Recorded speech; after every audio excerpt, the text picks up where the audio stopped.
ഓരോ പ്രാവശ്യവും ഓരോ കപ്പലിന് വേണ്ടിയും ഇന്ത്യയുടെ വിദേശകാര്യമന്ത്രി പോയി സംസാരിക്കുകയാണ് അവിടെ.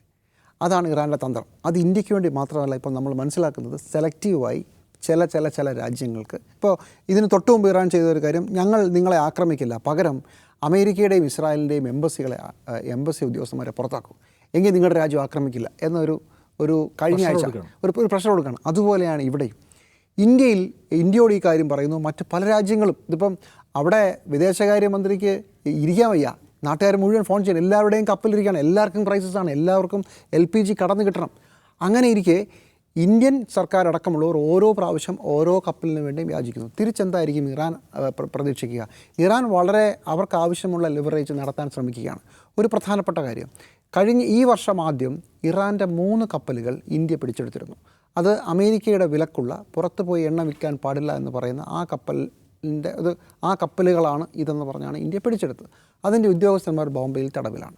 അവരുടെ കാര്യത്തിൽ ചില ചർച്ചകൾ നടന്നതായി പറയപ്പെടുന്നു. അത് ശരിയായാലും തെറ്റായാലും ഒരു കാര്യം ഇന്ത്യ ചെയ്തു. ഇന്ത്യൻ നാവിക സൈനിക അഭ്യാസം വന്ന 3 കപ്പലുകൾ ഒരെണ്ണമാണ് മുങ്ങിപ്പോയത്, ഒരെണ്ണം ശ്രീലങ്കയിലുണ്ട്, മൂന്നാമത്തേത് കൊച്ചിയിലുണ്ട്. ഈ 13-14 ദിവസങ്ങളിൽ 13-ാം തീയതി 14-ാം തീയതിക്കും ഇടയ്ക്ക് ഈ കപ്പലുകൾക്ക് അനുമതി കൊടുത്ത മിനിഞ്ഞാന്ന് ഒരു കാര്യം കൂടെ സംഭവിച്ചു. ആ കപ്പലുണ്ടായിരുന്ന 183 നാവികരും ഇറാനിയൻ നാവികരും കൊച്ചിയിൽ നിന്ന് ചാർട്ടേഡ് ഫ്ലൈറ്റ് വഴി ഇന്ത്യ വിട്ടുപോയി. അവരെ പോകാൻ അനുവദിച്ചു. ഇതായിരുന്നിരിക്കണം ലിവറേജ്.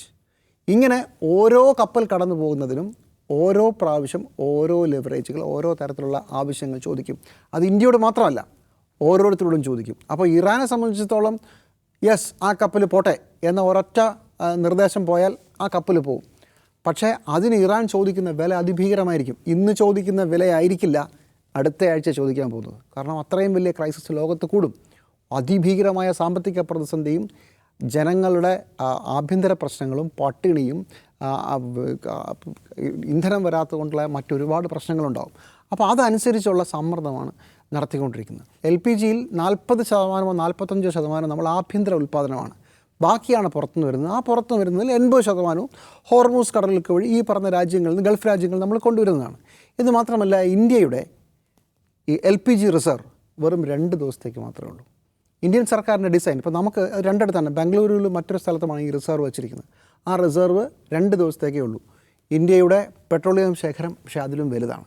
അത് ഇന്ത്യയുടെ ഒരു ഡിസൈൻ, ഈ സാധനം വരിക, ഉപയോഗിക്കുക, വീണ്ടും വരിക, അങ്ങനെ ഒരു റിസർവ് സംവിധാനത്തിലല്ല ഇന്ത്യ LPGയെ ഡിസൈൻ ചെയ്തത്. എങ്ങനെ ഒരു ക്രൈസിസ് മുന്നിൽ കണ്ടിട്ടുണ്ടാവില്ല.